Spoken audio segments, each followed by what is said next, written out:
Hello, everybody, and welcome back to Nessie's Dead.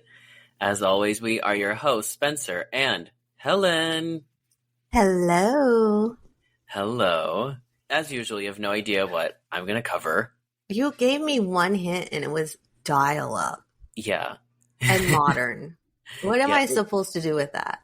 Go down a rabbit hole online and see what comes up. Literally nothing would have come up. Probably you would have had to not. been really creatively thinking how to get to where I'm going with those hints. I sent you another hint. It was a gif of pasta. Oh, I thought you were being funny. Okay. So No, that was a hint. The spaghetti was part of the hint. It was. Everyone's like, what the hell are you talking This about? makes absolutely no sense. Well, it's about to make sense. Let's plunge then. Let's see. Oh, yeah. Okay. So for today, we are going to be talking about urban legends. So I know you're all out there thinking, but Spencer, what is an urban legend? Well, I'll tell you. An urban legend is a myth or tale consisting of, quote, fictional stories associated with typically the macabre or superstitions. Now, urban legends are pretty much always rooted in local history, local geography, and pop culture. The way that they come about and the way that they typically spread is like talk of the town kind of stuff, right? Yeah. So typically how urban legends would kind of spread around and come to be is you have like the villagers, right? And they're like, oh, there's a monster out in the woods. And the whole community is kind of afraid of it. They all know about it. A handful of them have encountered it. And it just kind of becomes lore. Or like in middle school, the kids are like, oh my God, we're going to a slumber party tonight. We're going to summon Bloody Mary.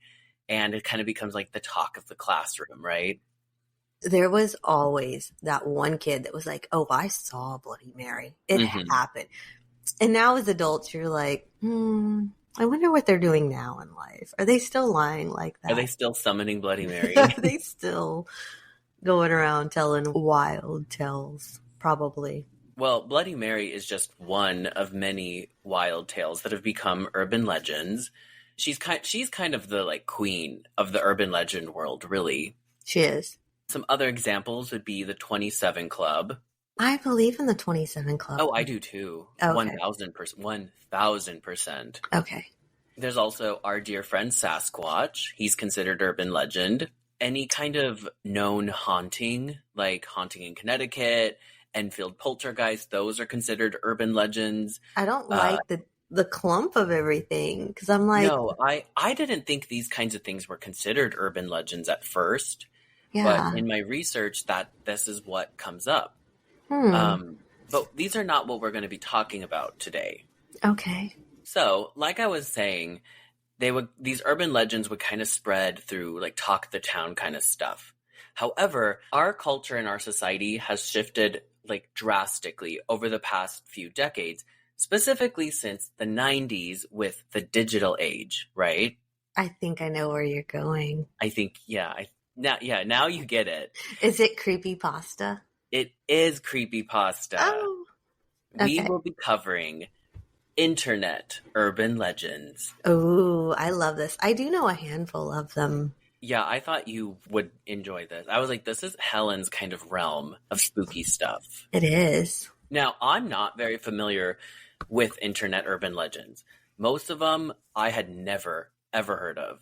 They're like a handful that I know of. So the few that I'm going to talk about today are pretty famous, especially if I know about them. They're like the big ones. Okay. I watch a lot of YouTube, so... I know, you're going to know probably all of it. Probably. But some of them not only are spooky lore based in the internet, some have ties to true crime cases as well. I think I know the ones you're talking about. Probably. So, where do we begin?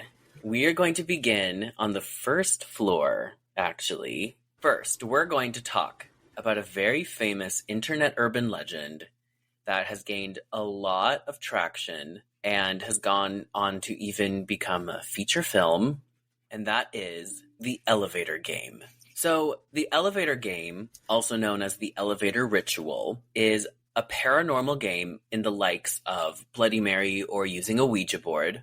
However, with elevator game, unlike Ouija board and Bloody Mary, you are not summoning something to you, bringing it into your space. Instead, you are going into something else, to another dimension. Terrifying. The game originates in Asia, specifically either Japan or South Korea. There are kind of conflicting reports on where it officially started. However, in my research, I found that the earliest documentation of it is in Japanese. My best understanding is that it is originally originating in Japan. Okay. Now, the game involves being alone, and to do so, you need an elevator, of course. It involves pressing buttons, a very particular set of buttons in a particular order. Supposedly, if the game is done correctly, it'll take you to another dimension. This game was gaining a whole lot of traction online. It got very, very popular. It was all over all sorts of different types of forums and, Reddit and whatnot. And it ends up getting so popular that it became a movie in 2023. It's called The Elevator Game. I actually watched that, I would say, last week. Is it good? No, it's terrible. Oh, I kind of thought so, because I haven't heard of a lot of horror films, but that is one that I kind of looked it up and I was like, it looks like it just kind of fell. No pun intended.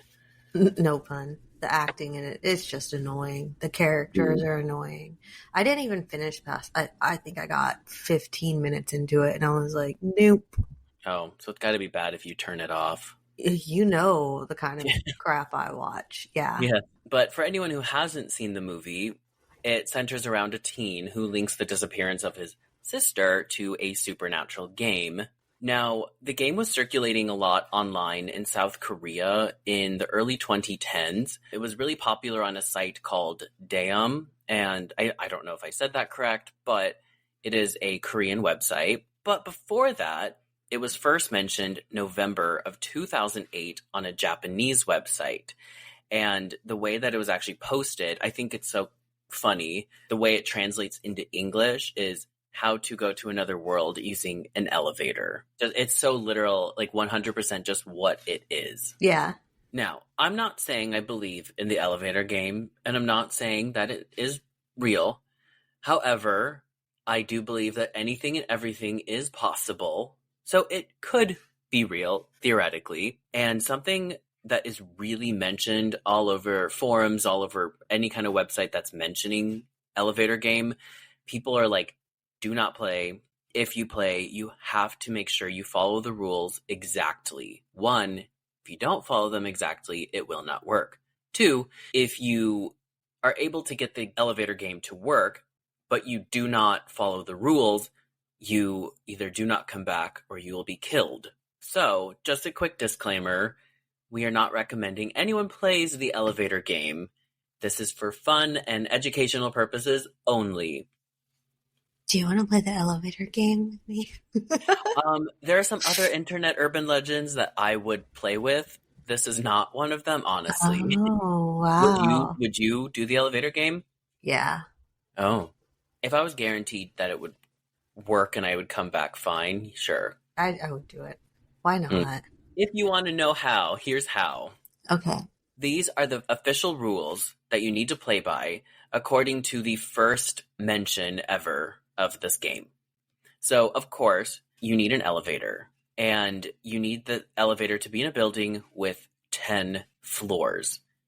It cannot be 10 floors, like the first floor cannot start in a garage underground. The first floor has to be named floor 1.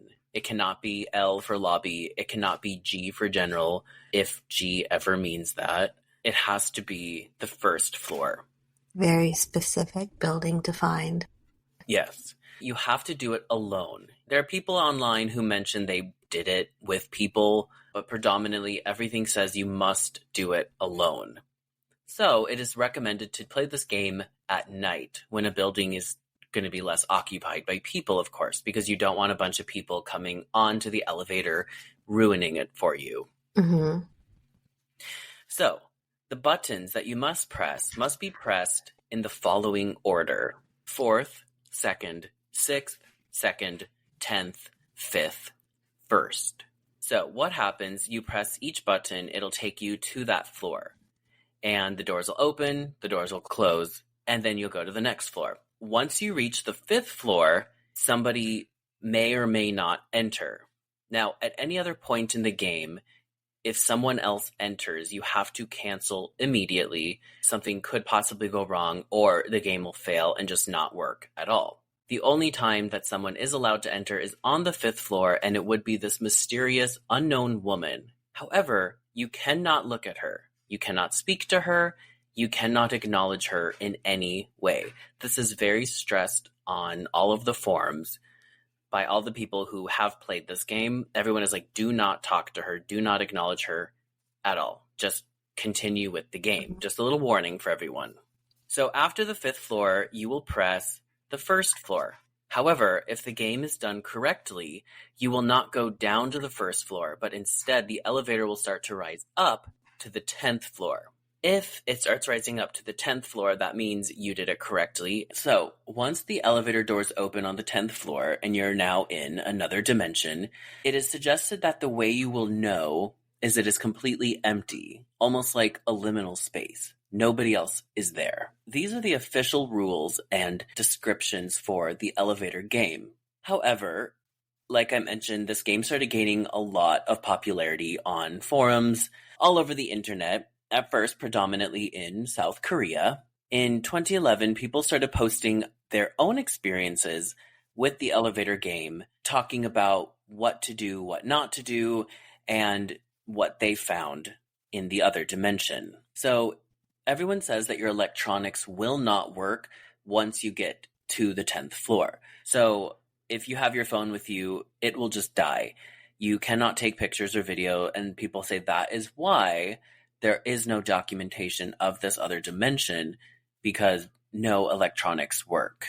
Which, sure, makes sense. You get one of like old-timey cameras that you have to like crank. I don't know I think that would count as technology, right? I don't know. I don't know what this other dimension, I mean, obviously it is considered technology, but it's not, I don't know, I don't know. If anyone out there knows about old cameras, please give us your insight on that. Yes. Now, some say that if you get out of the elevator and you start wandering around, you can look outside a window, and the town that you're looking over is actually your own town that you live in.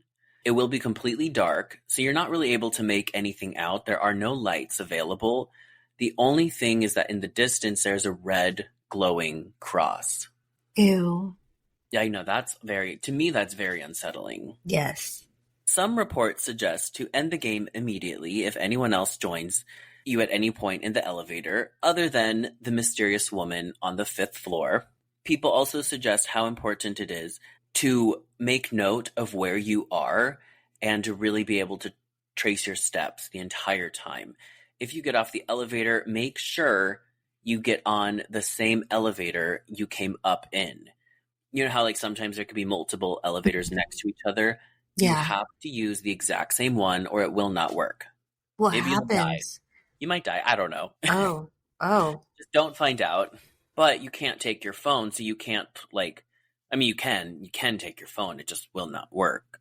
Mm-hmm. So you can't jot down notes in a note app or take pictures of anything. So it is recommended to bring a notepad and a pen so that you can make note of how to get back and whatnot. Or maybe leave like a breadcrumb trail to get back. I don't think I would wander too far from the elevator, to be honest. I don't think I would get off.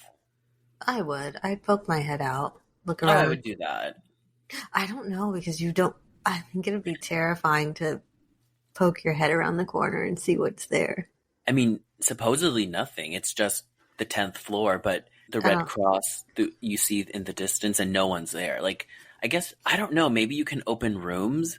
I don't like it. And like nothing, it's just empty. Now, if at any point before reaching this 10th floor, the alternate reality, if you decide you want to end the game before you finish it, you can end it by pressing any button other than 1st or 10th. So you can press any other floor and it'll like cancel the game. but not first or 10th. First or 10th, I guess, will like continue the game, if that makes sense. Yeah. Also, when you get off at 10, that mysterious woman may continue trying to speak to you, but it is a trap. Do not talk to her still. Do not acknowledge her. Just because you beat her on the 5th floor doesn't mean that she can't still kill you. Till when? I don't know. There was no mention of where she goes, but it kind of seemed like once you get out of the elevator, she might be gone. Just, I don't know. You cannot look at her, though. That's the catch. Now, say it's time to go home. You're sick and tired of this other dimension and its glowing red cross. So you decide to get back in the elevator. But how do you get home? Well, you press the same buttons in the same order that you did to get there. So you press 4th, 2nd, 6th, 2nd, 10th, 5th, 1st. However, this time, once you're on the 5th floor and then you press the 1st floor, it will start going down instead of up, if that makes sense. Mm-hmm. So it actually goes to the 1st floor instead of the 10th floor when you press the 1st floor, signifying you are back in this dimension. It is very, very, very important to make sure that you are in the correct dimension before you get off of the elevator or something will go wrong. And if you realize that you are in the wrong dimension after getting to the 1st floor, it is recommended to start over and try again. It sounds very complicated. Like I would mess this up. I know. Like it's very simple, like press this, then this, then this, then this, then this. But there are so many little tedious rules once you're doing it that, and if you mess up, it can kill you very easily. It's the rules. Yeah. Some people say that the way to get back is not by pressing the same buttons in the same order that you used to get there, but to instead press the same buttons but in reverse. So 1st, 5th, 10th, 2nd, 6th, 2nd, 4th. Mm-hmm. But I don't know. The official rules only tell you how to get there. Some people also say that when you're there, you're likely to pass out. This is incredibly dangerous, apparently, and if you do pass out, you will wake up in your own home. But it's not really your own home. It's like a fake version of your home, which to me is just horrendously terrifying. Yes, for real. Now, nobody has brought forward any suggestion on how to get home from there, unless your house happens to be 10 stories and has an elevator, in which case you could just play the elevator game and come home. I don't like it. Maybe I won't. Yeah. It doesn't seem like fun and games now that you're explaining it more. Yeah, well, and if you play it all right and you survive, a lot of people online suggest that once returning, you most likely will have brought back some kind of evil entity with you, or you will start seeing shadow people, and you're most likely going to suffer from sleep paralysis. Me on a Tuesday. It's fine. I've never had it. What? You've never had sleep paralysis? No. Oh, I have it all the time. That's yours is probably not even sleep paralysis. Yours is probably like a demon, like a real demon that's pretending to give you sleep paralysis. I don't know. I've had it my whole life. Haven't the ghosts always liked you? Yes, they have. So, now, with the elevator game, a lot of people online have theorized that it not only is very real, but there's very real evidence to support it. This all connects back to the Cecil Hotel. Elisa Lam. Of Elisa Lam. Yes. Now, for anyone who's not familiar, Elisa Lam was a tourist who stopped at the Cecil Hotel in Los Angeles. She did not end up getting to leave, sadly. She died. Under very peculiar circumstances, her body was found in the water tank on the roof of the building. There's no official report. I mean, there's an official report saying an accidental drowning. No one knows how or why it happened. However, there is footage of her in the elevator of the Cecil Hotel acting very, very odd the night before she went missing. Mm-hmm. In the elevator, she is pressing a bunch of random buttons, going to each floor, and she doesn't really, I don't think she gets out of the elevator at any point. She pokes her head around. Oh, she does? And then comes running back in, right? Yeah, she's doing these weird gestures, as if she's speaking with somebody, but yeah, we really don't know if anybody was there or not. In the footage, now the footage is really low quality, so it's hard to, you don't see what buttons she's actually pressing. Correct. People just theorize that they are the elevator game buttons. It seems like there's someone with her. And it seems that certain times she's hiding from someone or fighting some invisible force off. Now, I personally don't believe that the elevator game is the reason she died. And maybe she was playing it, for all we know. I don't think it's connected, but a lot of people do bring that up. It seems like a very good coincidence. It's very odd, for sure. Yeah, it's extremely odd.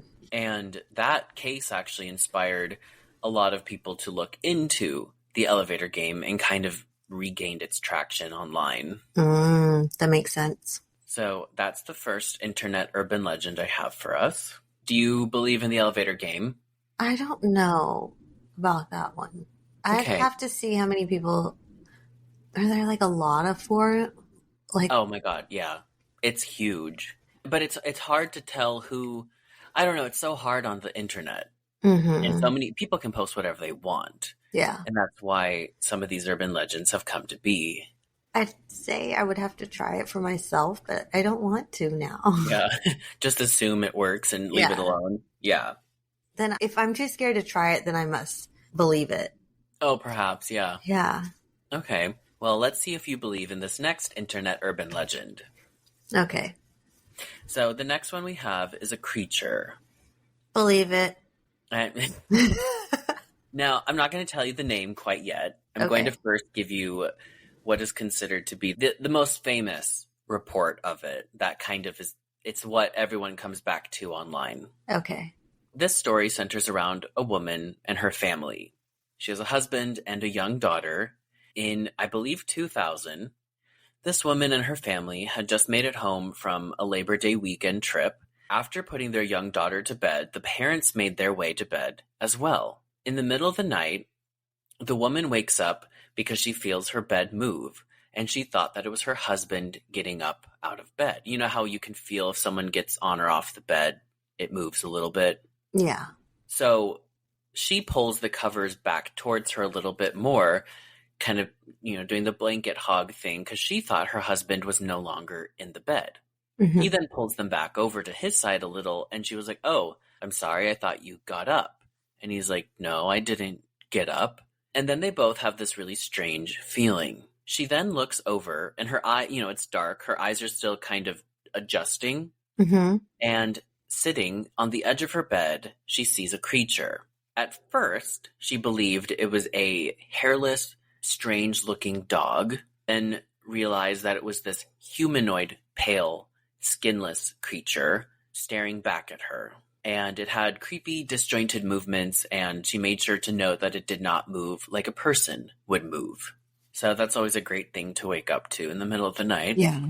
Her and her husband are just staring at it, like paralyzed with fear, when suddenly this creature screams. No.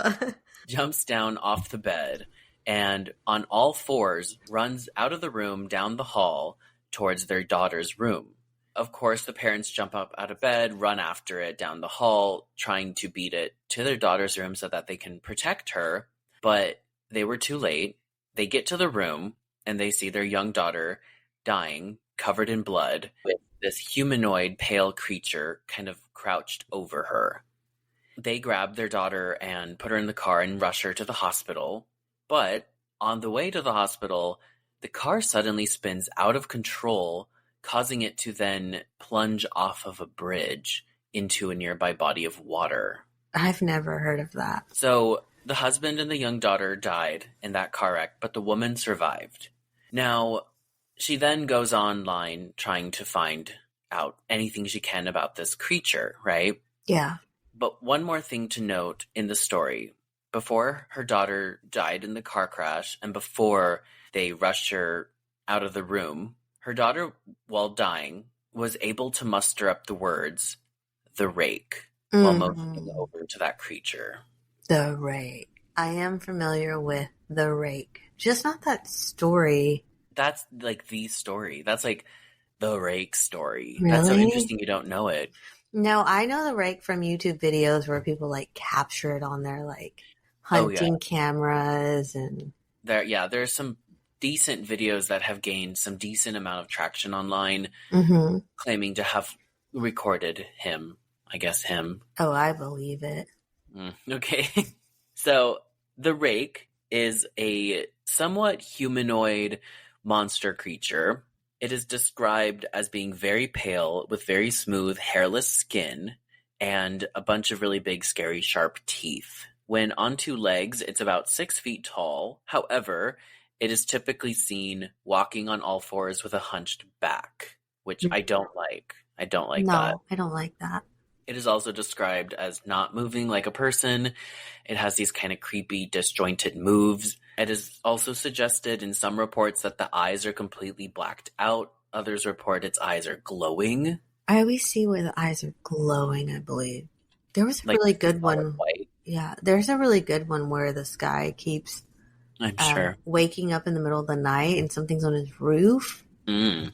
And it looks very rakish when he gets a semi-glimpse of it.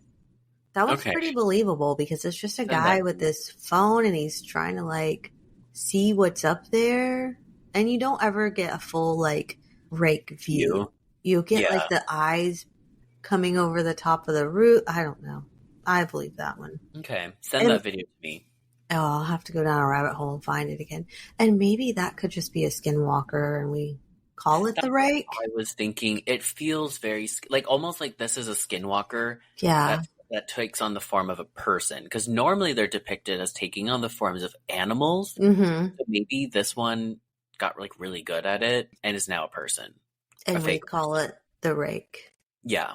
So it's also said that this creature is very evil, of course, but there are also reports that say it's very fun, playful, and curious. Oh, and that no, it no. changes today. I don't know who got close enough that was like, you know what? It's like a kitty. It was actually really nice. We had a good time. We had a conversation. I took him out, got him a pizza. He was funny. He's a stray.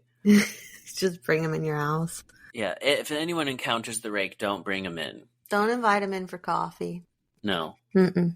Pizza, maybe, but otherwise nothing else. Yeah, pizza I think would win him over. Yeah, then he'll be nice. Yeah. But I guess a lot of believers of the rake say that its demeanor changes regularly and that it's either going to kill and eat you or play with you. I wouldn't take the risk. I would just assume kill and eat. Yeah. And then go, just go away. It would kill and eat me. I would freeze if I saw something like that. Just stand there, not moving. Maybe you would kill and eat him. No, I would probably pass out. Oh, I'm going to grill it. Well, you have fun with that. Definitely invite me over for that. Okay. I'd try it. Get a grill. Yeah. I have one. I'll wheel it over. Okay, thank you. You're welcome. Now, where does this internet urban legend come from? So, supposedly, there are stories dating back really old stories that kind of confirm that the rake has supposedly been around for quite a while. However, its first official mentions came from online forums, specifically a site called 4chan. Are you familiar with that? Yeah, it's been a long time. Yeah, that must be a 2000s one because I don't know it. Yeah, I don't even know if that's around anymore. Probably not. Huh. But that's where it supposedly originated, and that was in 2003. Now, some of the timeline actually around this was kind of confusing because some reports showed that story from the woman and her daughter came out in 2017. Others suggested 2006 or 2005. It feels more like 2005, 2006 to me. I agree. I feel like maybe it resurfaced in 2017 and started to gain more traction again because the 2010s was when these internet urban legends and a lot of the creepypasta was really, obviously it began in the 2000s, but I feel like the 2010s had this great resurgence of it that kind of took it to another level of interest. So posts about this creature started popping up. Now, apparently, as the story goes, at the same time that the creature started gaining all this traction online, because it was at a time that a bunch of people were seeing it. So they were all coming to Reddit and 4chan to discuss their experience with this creature. I guess most of the reports were coming from upstate New York or Idaho. Very odd. Yeah.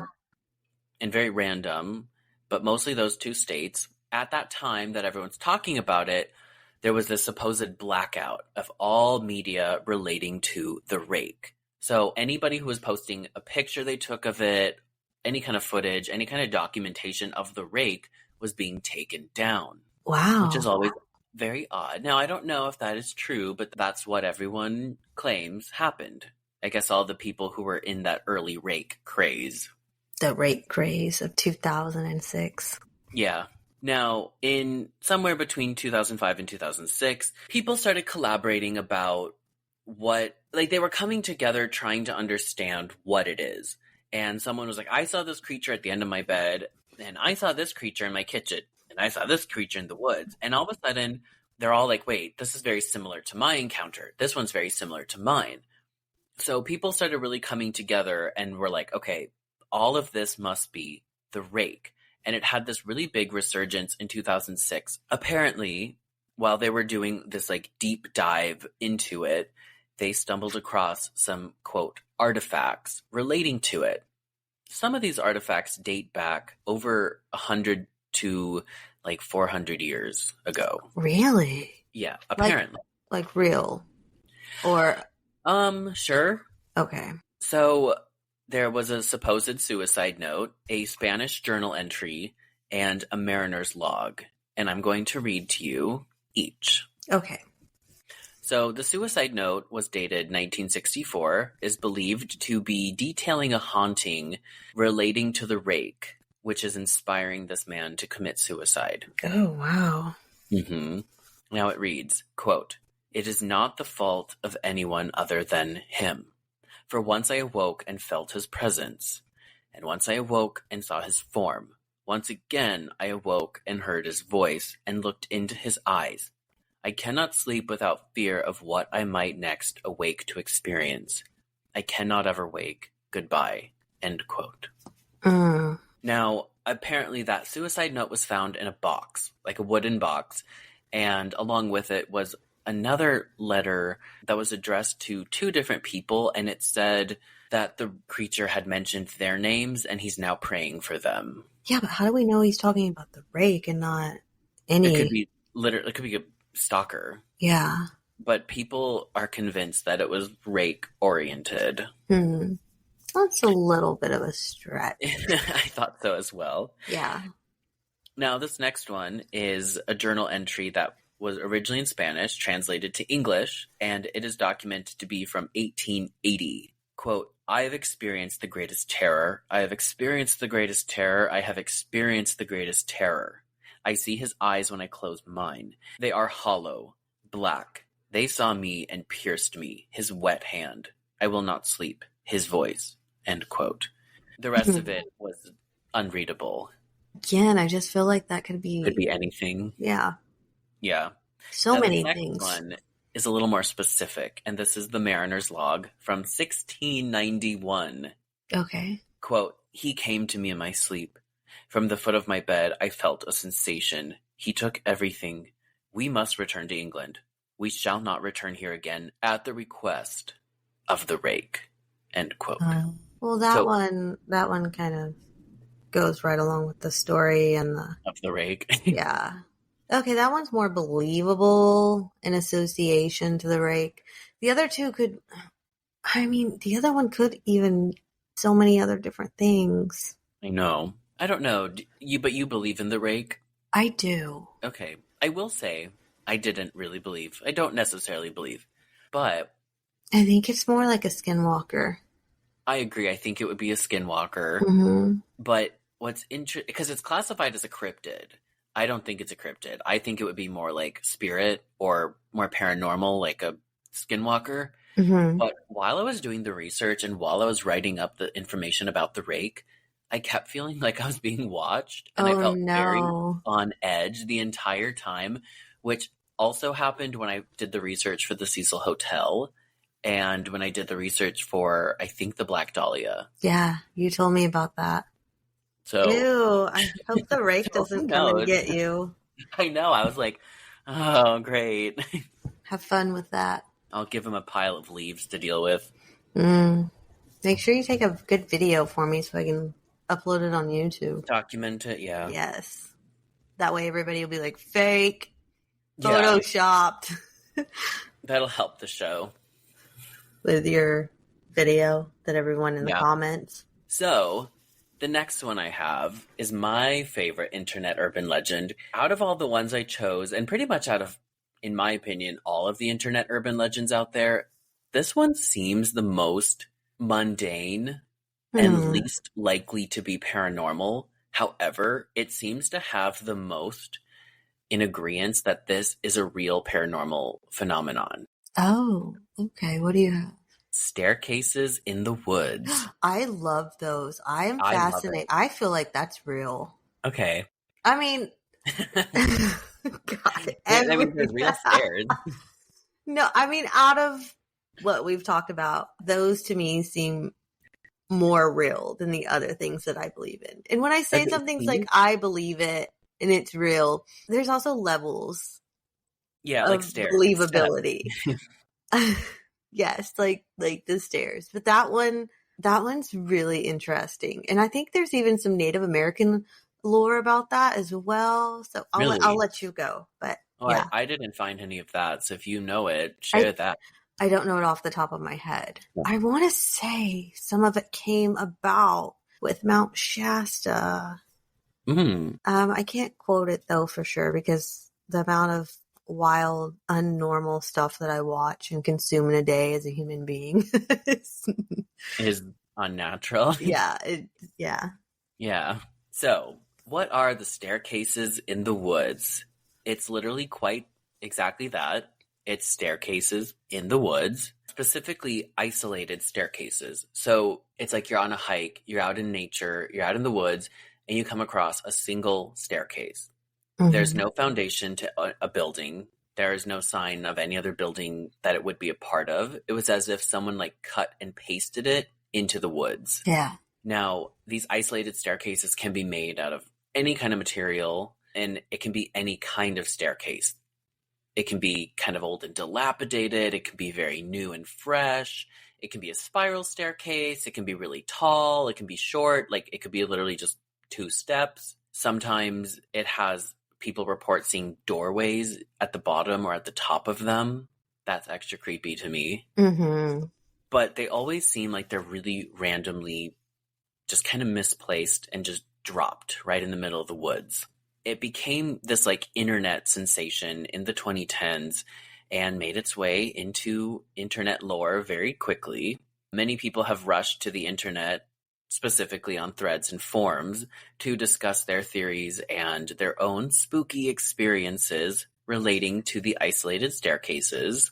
But it all starts June of 2015 when a news network, ABC 13, covered a story about an isolated staircase found in the woods of North Carolina.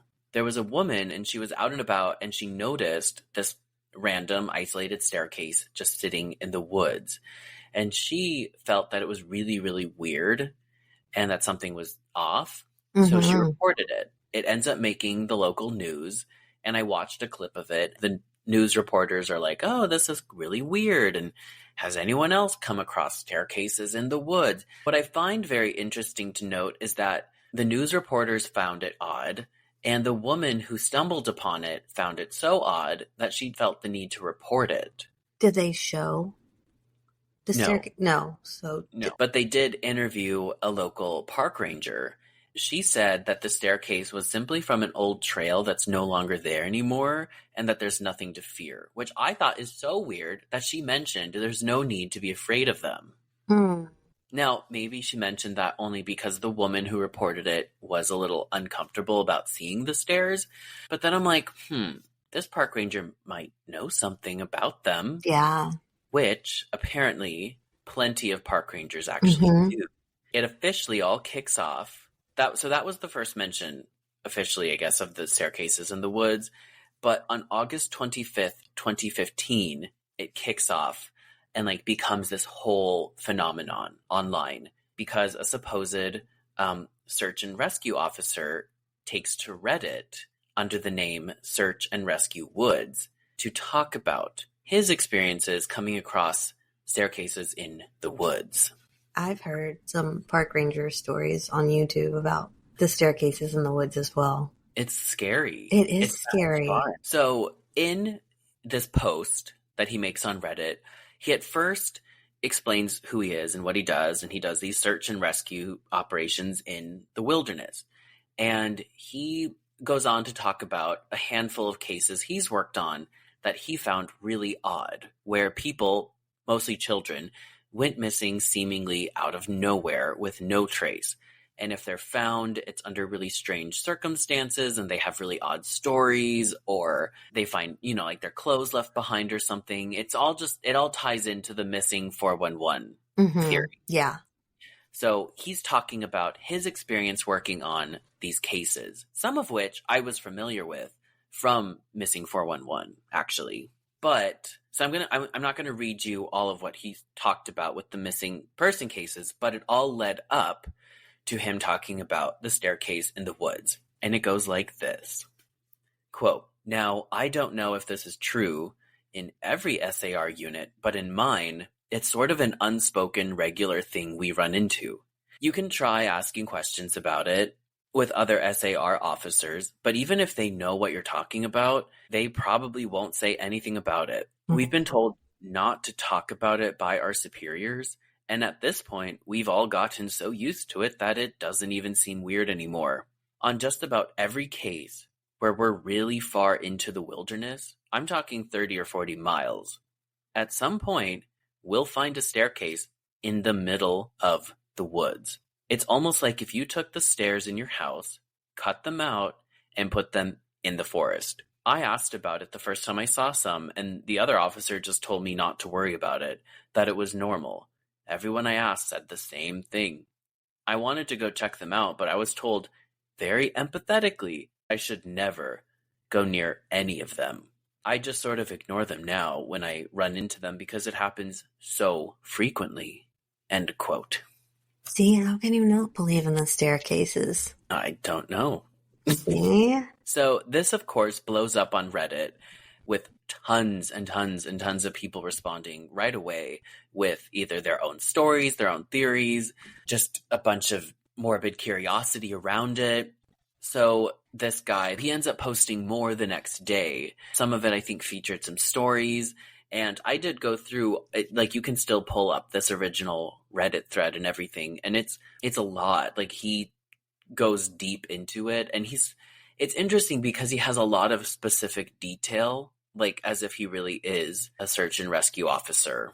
I mean, there's a YouTube channel where it's only search and rescue and like park rangers and stuff like that. And they like write into the guy and then the guy reads the stories. And I mean, they see a lot of weird stuff out there. Yeah.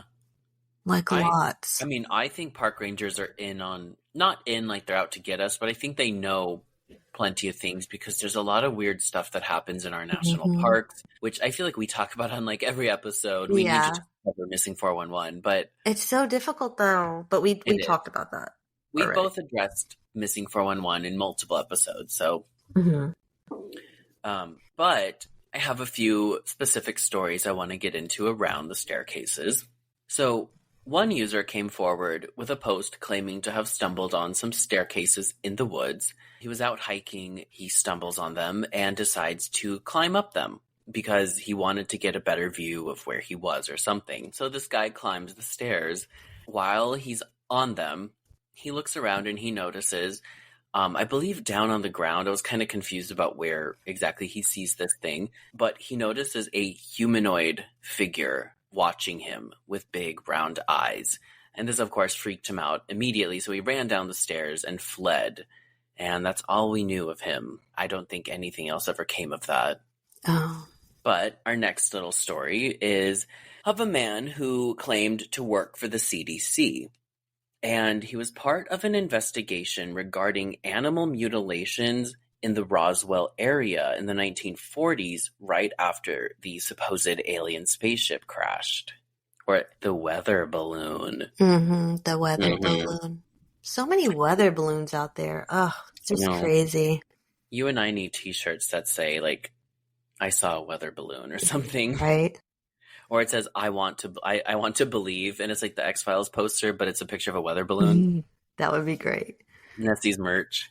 Nessie's merch. But this guy's doing this investigation regarding the animal mutilations in the area. They're there for about 6 months. Suddenly, this investigation team notices a wooden staircase appear in a field, just an isolated staircase, like in the middle of a field. They were like, okay, very odd. Where did that come from? They go to inspect it, and it's emitting some kind of odd frequency that they couldn't quite figure out. They're like, okay, well, we have to study that.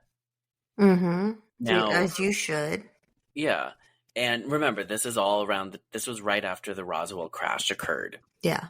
They set up camp in the area, and the next morning, the stairs were not at the same spot that they initially were. They had moved to another spot in the field, leaving behind some kind of dark spot or residue where it initially was. Mm. Now, this staircase, like I said, was made from wood. Apparently, it was harder than steel, and they were trying to chip off a piece of it to study, but they couldn't. They did like all this stuff to try to figure it out, and nothing ever came of it because I guess it was unstudyable. And then it disappeared though, right? Like you said? Yeah, like it like could move, like teleport essentially, which would make sense as to how a random staircase with no foundation just plops in the middle of the woods, or a field in that case. There's secret alien ships disguised as staircases. Yeah, that one I think people associate with aliens. Other ones get associated with other creatures, which I will touch on. Oh, okay. But another story I have is there's a supposed account where 2 park rangers came across an isolated staircase in the woods. One of them decided to climb it, and while he was up there, he reached out for a branch, and his hand was suddenly cut clean off, like out of nowhere. And there was nothing. Like, there was no reason for his hand to have been cleanly cut off. Of course, he's freaking out. Blood's going everywhere. His fellow park ranger is like the guy he's with is like, what just happened? They tried to find his hand. They couldn't. I guess this one has actually kind of gone down to be one of the more famous ones. I've heard about that one a few times, actually. But it's sort of as if his hand went maybe through another dimension quickly. That's exactly what I was thinking. I didn't want to cut you off, but I was thinking another dimension. The thing that was in that other dimension was like, get your hand out of my house. Yeah. Ugh, so creepy. This next one is also pretty creepy. A man and his girlfriend went camping. They set up their camp right at the edge of some woods. In the middle of the night, the man wakes up and his girlfriend was gone. So he goes to go look for her, and he walks into the woods, hoping that's not where she went. But he does end up finding her. She's standing in front of an isolated staircase, and she's just staring at it. He's like, what are you doing? Are you good? And he's like, okay, honey, come on. We got to go back to campsite. And she was like in a trance. And she goes, no, I got to go. Oh, no. And he's like, what? And she's just staring, like will not break eye contact with this random staircase. Eventually, he's able to get her to go back to the tent, and they go back to sleep. I mean, if that happened, I would not go back to sleep. I would sit up and watch her. And be like, yeah. I'll probably call someone and be like, somebody come get her. Yeah, my girlfriend's possessed. Somebody and there's a staircase in the woods. I would leave immediately. Yeah, I wouldn't sleep. Literally probably like a few yards from where the stairs were. No, I don't feel like we've ever had a camping story that went well. No. Yeah, don't camp, people. No. But he does end up reporting it the next day. Park rangers or whoever it is goes to investigate. There's no staircase. Like always. Yeah, just vanished. Now, some of the staircases do stay put, and there are a lot of pretty famous ones that you can go visit. Like, there are maps of these isolated staircases, but a lot of them are reported to just vanish when people go back to investigate. Now, I couldn't find anything really officially about this, but supposedly there's a staircase, a 2,000-foot tall staircase in Africa. No. Yeah.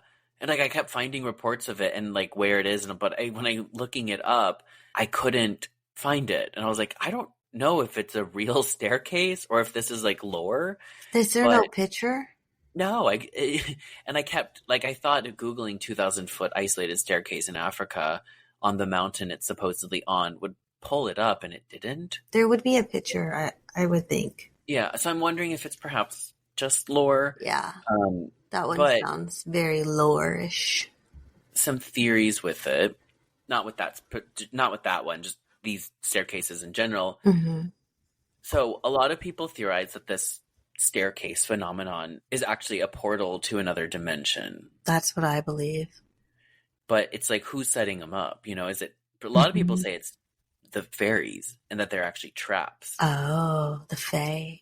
I've always heard that if you go up it and go through the door, like, you disappear. Maybe. That's what I've always heard. I've seen things about people disappearing while on them, for sure. That too. But there's like a rule of absolutely do not go through the door if there is one at the top. Okay. What about the bottom? Can I go through the bottom door? I don't know. Maybe that's like a reverse one and things come through the ones where the doors are at the bottom. Oh, like our Bigfoots. Yeah. A lot of people also suggest that there's a game involved to the staircases in the woods, and that it's kind of like the elevator game. Like if you play, maybe jump to this step, then this one, it will then open the portal. That's terrifying. Imagine opening the portal and you end up in just a land of Sasquatch. And they're all looking at you like you're the weirdo. And you're all like looking at them like, oh my God, there's so many. Nobody's going to believe this. Except all the Sasquatches are wearing pink lipstick. Oh, I love it. When they have saxophones too. Sasquatch saxophone. Yes. Yeah. Mm-hmm. They're not playing it. They can't play it. They just wear it like a purse. They can play it in that land. Yeah. Now I got to find a staircase. But the staircases are a lot of the times theorized online to be connected to Missing 411. However, the man who really like spearheaded the Missing 411 movement, David Paulides, who we've mentioned before. Yeah. He thinks the staircase theories are complete malarkey.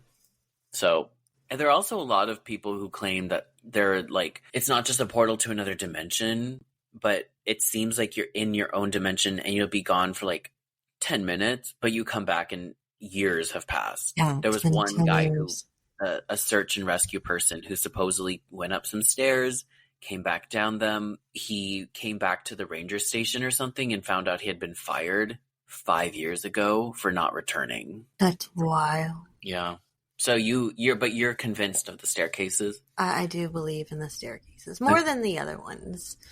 Isn't that weird? Because the staircases seem like they could so easily just be like kind of debunked. Written off. Yeah, it's so easily debunked. And there is an artist who put installations of isolated staircases in the woods, and he was like, "Yeah, that's my art." Oh, that's fun though. Yeah, no, he's not. No, maybe he's behind it. Maybe he's part of it. Like he's like working with the Fae or the aliens or the Phalians or whatever. The aliens. Yeah, the fairies and the aliens. And they're like, "Hey, would you build us some stairs?" And he's like, "You got it." For anyone who it's their first time on Nessie's Dead, they're like, these guys are some whack jobs here. Well, this is a fun episode, though, too. It is. Now, speaking of fun, I have one more. Ooh. This next one is the king of internet urban legends.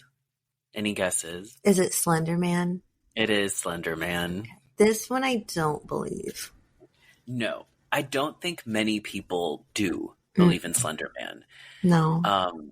Because unlike the others, this one has a very, very particular origin of being fake. Yeah. Like the other ones all came from reports of it being real, and then it kind of ran wild. Yeah. This one did not start the same way. However, what's interesting is it took off in an extreme way with pop culture. Yeah, this one seems very creepypasta. Like when I think of creepypasta, this is what I think of exactly. Yes, that exactly. He rules creepypasta. Yeah. So, who is Slender Man? Slender Man is a supposed creature depicted as incredibly tall, thin, lanky, and very pale with no face. He's typically seen dressed in a nice suit, and is sometimes seen with black tentacles extending from his back. Believed to haunt abandoned locations, he also has the power of teleportation. He can cause what is referred to as slender sickness, which is sudden paranoia, nosebleeds, and delusions when you get too close to him. He also eats kids. That sounds like a fun time.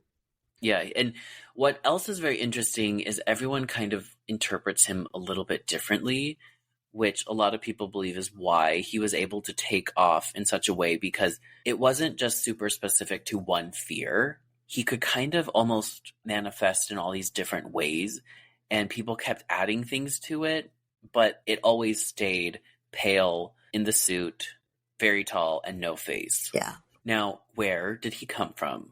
So it all started in June of 2009 when Eric Knudsen created the concept of Slender Man through a photoshopping contest. He did so under the username Victor Surge. In the photo, he had this photo of these children playing on a playground, and he photoshopped Slender Man in the background. Mm-hmm. And he posted this in the contest on the website called Something Awful. Were you familiar with that site? No. I don't recall that How site. awful of you. I know. So when he posted it, he added a little story alongside with it. He said that when that photo was taken of this creature that he calls Slender Man, when it was taken that same day, 14 children suddenly went missing in the area. He actually stumbled on this photo. He found it in a library. But that library conveniently burnt down a week later, and that photo was taken in as evidence, and he somehow got his hands on one of the copies and posted online. And that's the story that goes along with his contest entry. Mm-hmm. Now, the idea of this creature, for whatever reason, gained all sorts of popularity immediately. People loved this photo. They loved the concept of Slender Man. I mean, it had a good backstory, too. Yeah, it's a good backstory. Yeah. And people love, what's interesting is back in the day, monsters were like really big, really scary. They could run really fast and do all these crazy things. And it was like you take all these animals and put it together and create this horrible beast. Yeah. Whereas in the digital age, it was sort of the opposite. It's like you have the rake and it's humanoid and you're not able to really make out normal features. Mm-hmm. It's like the uncanny valley, and Slender Man has no face. He's just really tall. But it's like there's something so weirdly unsettling about it. You know what I mean? Exactly. Like, monsters have changed drastically. They really have. I feel like it's become more of not so much them chasing you and getting you as like the psychological thing like Slender Man can kind of do. He doesn't have to necessarily chase you down without messing with you. Right. Now, he has also gone on to get just lots of attention in pop culture, like we mentioned. He actually has a bunch of movies made about him. One of which, Slender Man, came out in 2018. Have you seen that one? Yeah. It's trash. Is it good? No. Oh, okay.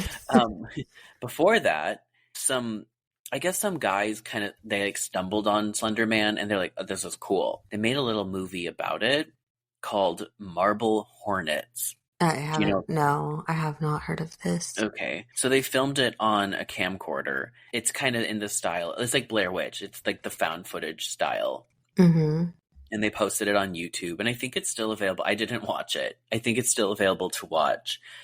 But this little like fun project for these guys ended up blowing up, helping make Slender Man even bigger. So scholar Shira Chess explains that even though Slender Man came from essentially a meme in a Photoshop contest, he has very much gone down to become folklore nowadays. I guess what makes it like an iconic piece of folklore is the fact that it was a collective creation that had all these like forms of variability to it, and the story kind of changes per person. Like each person just sort of adds their own spin to it, making it more realistic for each person to an extent. And this is something that makes me wonder if like long from now, the beginning of how it originated disappears and it becomes something that people talk about as real, you know? Oh yeah, maybe. Now, even though we don't consider it real and it's very much understood to be nothing more than a creepypasta.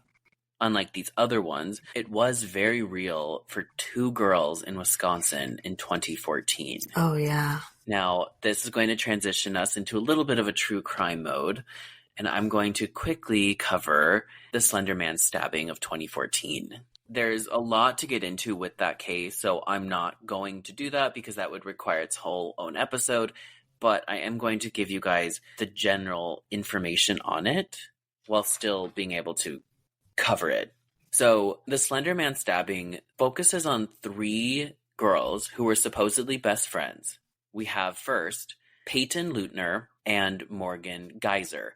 These two girls had been like besties for quite a while. They met in the 4th grade and they really hit it off. They were kind of not outcasts, but they were kind of like oddball girls, and they really bonded over their love of Harry Potter, and they loved playing make-believe and dress up, and they would like act out Harry Potter games together. They also really bonded over their love of cats. Now, by the 6th grade, Morgan Geyser makes a new friend, Anissa Weir. So she ends up bringing Anissa into her friend group and whatever, and they become like a trio of besties. Mm-hmm. And Anissa also loved cats.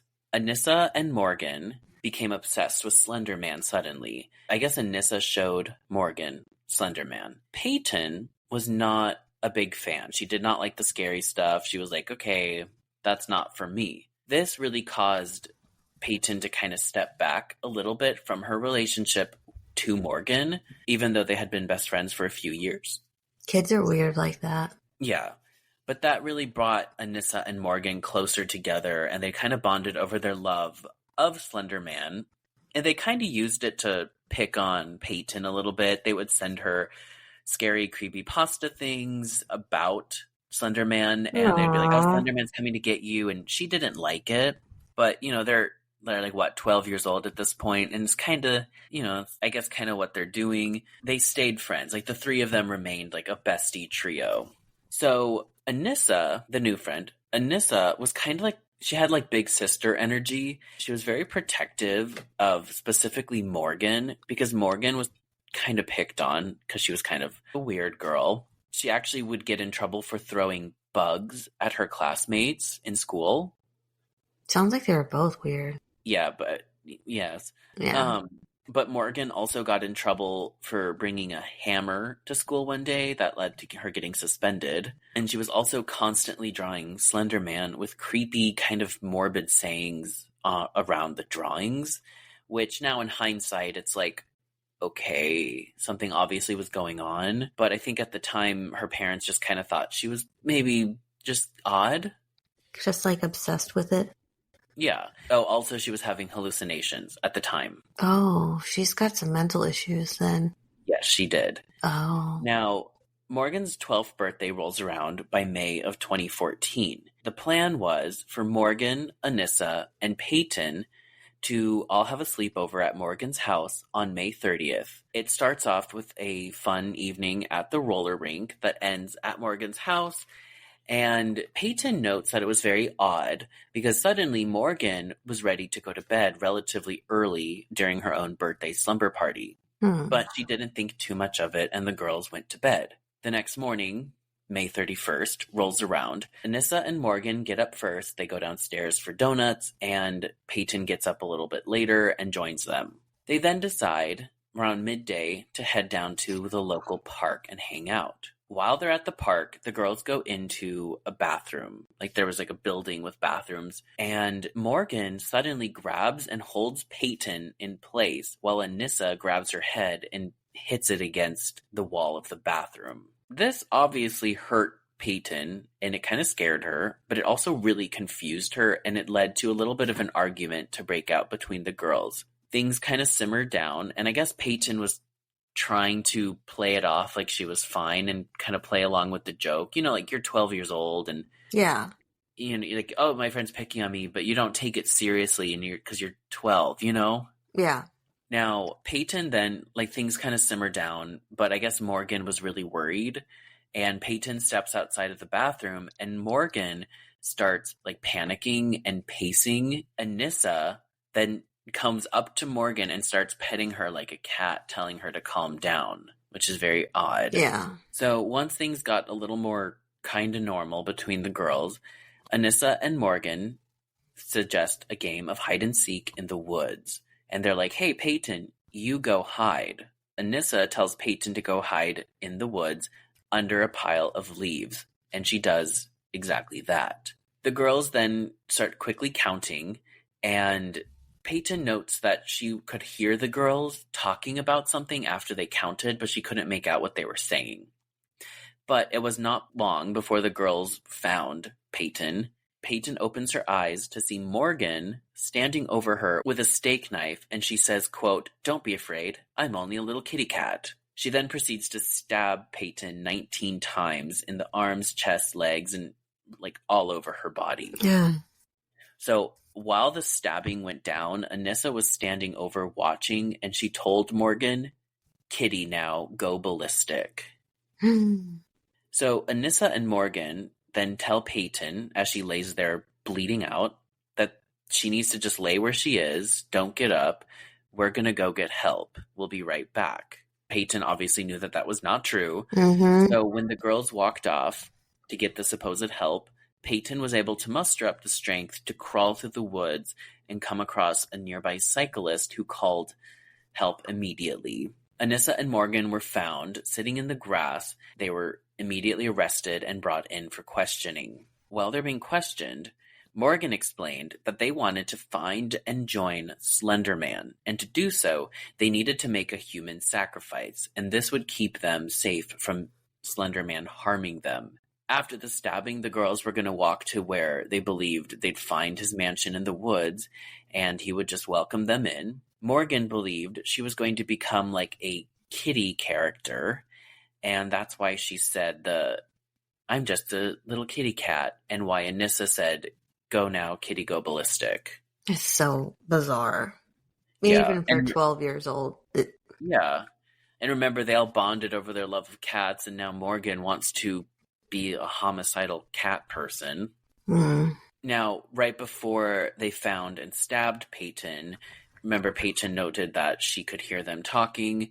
They were actually arguing over who was going to do the stabbing. Oh my gosh, that's so horrible. I know. Your two friends arguing who's going to try to stab you to death.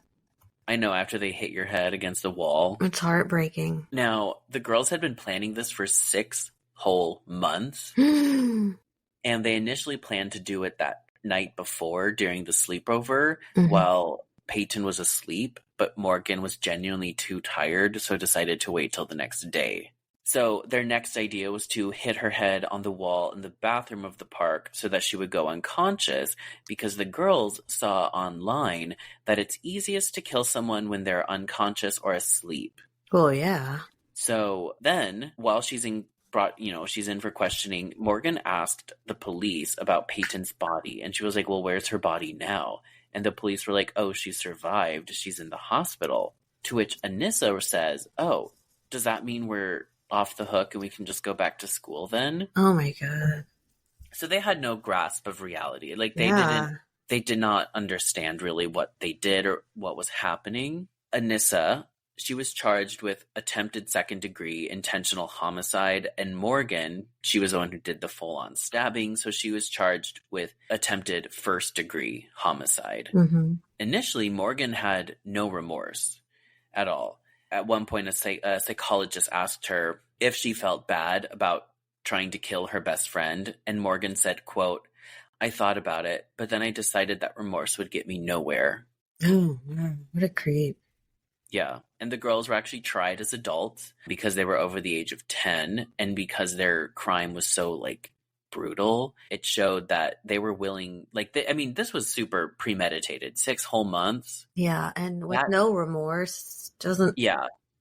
The whole concept of why they did it just makes them seem like they're really unstable for society. The judge was like, they have to be tried as adults because they're clearly a harm to society, and it would happen again. They were both committed to psych hospitals, and Morgan actually Even though she supposedly had no remorse or anything, she was committed to Winnebago Mental Health Institute in 2015 and began antipsychotic medications which helped her finally feel the guilt and remorse for what she had done. Oh, wow. She was also diagnosed as schizophrenic, and it turns out her father was also schizophrenic.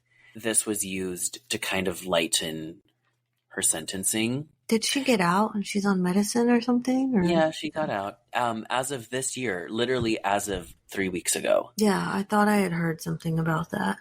Yep, she's set to be released and is going to be living. Well, she's not officially out. She's about to get out. And she's going to go live in a group home under constant supervision. July 2021, Anissa was released, but had to wear this around-the-clock GPS monitoring device. And she was supposed to wear it until she turned 37. However, in September of 2023, a judge removed the tracker so she can, quote, rebuild her life. She didn't have anything wrong with her like her friend, though. They both wanted to do it. Yeah, but I mean, the other one had... Morgan was the one to go through with it, but Morgan was also diagnosed schizophrenic. Yeah. So. But Peyton, she went on, she's, I think, 22 or 23 now, and she's, I believe, studying medical science. She went, as a kid, she went through a lot of intensive surgery because of what happened, and suffers obviously with a lot of PTSD. At one point, she even expressed sympathy for Morgan's mother, saying, quote, Morgan's schizophrenic. There's nothing that she could have done to stop or control that. It was not her fault. So, because a lot of people blamed the parents, Morgan's parents, and Peyton wanted to make it clear that she does not blame the parents. She only blamed Morgan and Anissa. Yeah. Of course, it's like the girls were looking up like how to murder someone, and it's like, okay, maybe the parents should have monitored their Google searches a little better. Maybe. Or, the fact that she was schizophrenic But they didn't know she was schizophrenic at the time. No, but they did know that she was having hallucinations. Oh. And then she brings a hammer to school and gets in trouble for throwing bugs. So I just kind of thought there could have maybe been a little more intervention. But again, I don't really blame the parents. I guess the parents were also really into spooky things. Like, she grew up with parents like us. Oh, yeah. And a lot of people are like, oh, it's because she grew up with spooky stuff. I would fiercely defend that. Yeah, me too. I grew up with spooky stuff. I'm not out killing anybody. No, not anymore. You quit that. I know, I did. I did. It's been a good, hard road, but I made it to the other side. Yeah. So that's all I have for you on Internet Urban Legends. I liked it. Thank you. You're welcome. You covered the good ones, too. Yeah, I went for the ones that had the most information and had the most spark to them. Slender Man you had to cover. Yeah, you just have to. And I think especially because it led to such a strange case, it just needed to be talked about. Elevator Game is just so fascinating. It is. Weird, and so many people believe it. Staircases in the Woods seems like, again, the most debunkable, but it's the most believed. And The Rake, I just thought was so creepy. The Rake has definitely got to be skinwalkers. It is. I'm sure it is. If it's real at all. It is. Okay. Yeah. Well, I don't think, there's nothing we can really theorize or go into. We kind of dove into that as we were going through each story. Yeah, so. Each one got its theory. Yeah. Well, I guess we'll wrap it up. It was a wonderful plunge, by the way. It was.